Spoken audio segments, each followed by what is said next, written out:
Hi everyone, मैं प्रिया और अपने चैनल पर आप सभी का स्वागत करती हूं। तो आज हम आपको बताएंगे कि नवरात्रि में कन्या पूजन क्यों किया जाता है। तो कंजिका भोजन जो होता है वो क्यों किया जाता है, इसका महत्व क्या है, क्यों करते हैं लोग।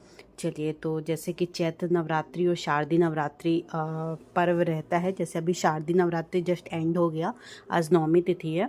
सभी में कन्या पूजन का विधान है। नवरात्रि की अष्टमी और नवमी को कन्या पूजन के बाद व्रत का पारण किया जाता है।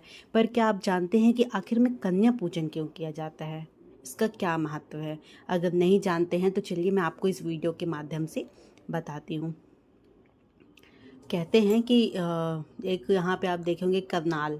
करनाल में क्या होता है कि हिंदू धर्म के लोग नवरात्रि में काफ़ी आस्था रखते हैं और ज़्यादातर लोग नवरात्रि के दौरान माता रानी की व्रत रखकर उनकी पूजा अर्चना करते हैं। नवरात्रि में दुर्गा अष्टमी और नवमी के दिन व्रत का समापन होता है।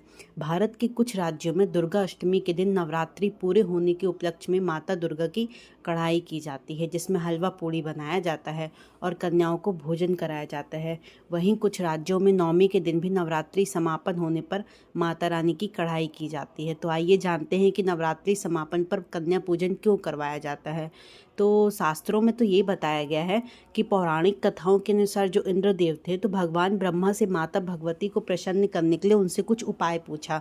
तो उन्होंने उस दौरान ब्रह्मा देव ने इंद्र को बताया था कि देवी को प्रसन्न करने के लिए कुमारी कन्याओं का पूजन करें और उनको भोजन कराएं। तभी से यह परंपरा चली आ रही है कि नवरात्रि के दौरान माता रानी को प्रसन्न करने के लिए कन्या पूजन कराया जाता है और उन्हें भोजन भी कराया जाता है, जिससे माता रानी प्रसन्न होती हैं।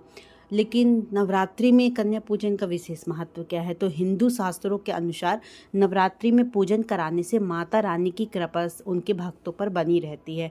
साथ ही कन्या पूजन का नवरात्रि में बहुत विशेष महत्व बताया गया है। शास्त्रों में यह भी बताया गया है कि नवरात्रि में कन्या पूजन से माँ की कृपा उनके भक्तों पर बनी रहती है। और सबसे बड़ी मान्यता ये है कि वैसे तो कुछ लोग नवरात्र के दौरान हर दिन ही कन्या पूजन कराते हैं, लेकिन दुर्गा अष्टमी और नवमी के दिन इसका बहुत ही विशेष महत्व होता है। शास्त्रों में बताया गया है कि इन दोनों दिनों के दौरान कन्याओं को भोजन कराने से माता रानी प्रसन्न होती हैं और यह भोजन माता रानी तक भी पहुंचता है। माता रानी की कृपा अपने भक्तों के परिवार पर बनी रहती है, जिससे उनके परिवार में सुख समृद्धि आती है।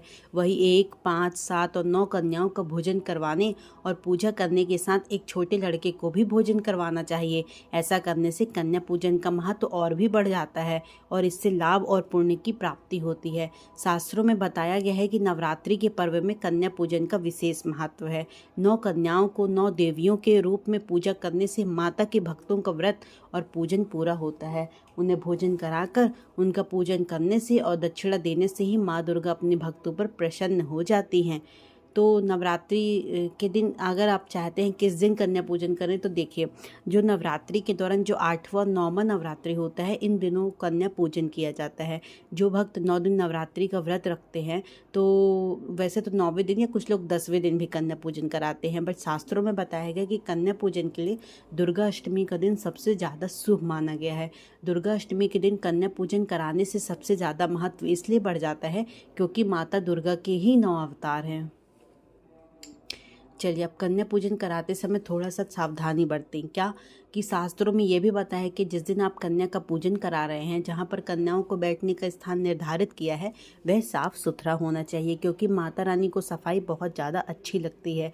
इसके बाद यह भी ध्यान रखना चाहिए कि यह पूजन कराने से सबसे पहले हलवा पूरी का भोग माता रानी को लगाएं। कन्याओं को भोजन कराने के लिए हलवा पूरी चने होने चाहिए। अब जैसे 9 वर्ष की आयु की कन्याओं को भोजन कराएं, तो पूजा के लिए 3 वर्ष से 9 वर्ष की आयु के कन्याओं को भोजन कराएं और साथ में एक छोटे लड़के को भी भोजन कराएं। कन्याओं की संख्या कम ज़्यादा भी हो सकती है, वैसे 1, 5, 7, 9 कन्याओं को भोजन करा सकते हैं। पुराणों में तो लिखा है कि कन्या पूजन के लिए 3 से 9 वर्ष की कन्याओं को आमंत्रित किया जाता है।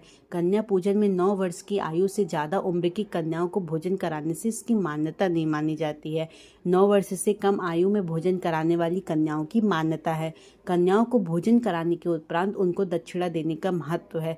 शास्त्रों में बताया गया कि 3 साल की कन्या को भोजन कराने से श्री देवी माता सरस्वती, माता काली और लक्ष्मी की पूजा के बराबर फल मिलता है। तो चलिए, इस तरह मैंने आपको बताया कि कन्या भोजन क्यों कराना चाहिए, कन्या का पूजन क्यों किया जाता है। अगर आप सनातन धर्म से हैं तो जैसे कि शारदीय नवरात्रि आती है, चैत्र नवरात्रि आती है, तो आप बिल्कुल कन्याओं का भोजन, कन्या पूजन करें, कंजिका पूजन करें। बहुत ही उसका विशेष महत्व है।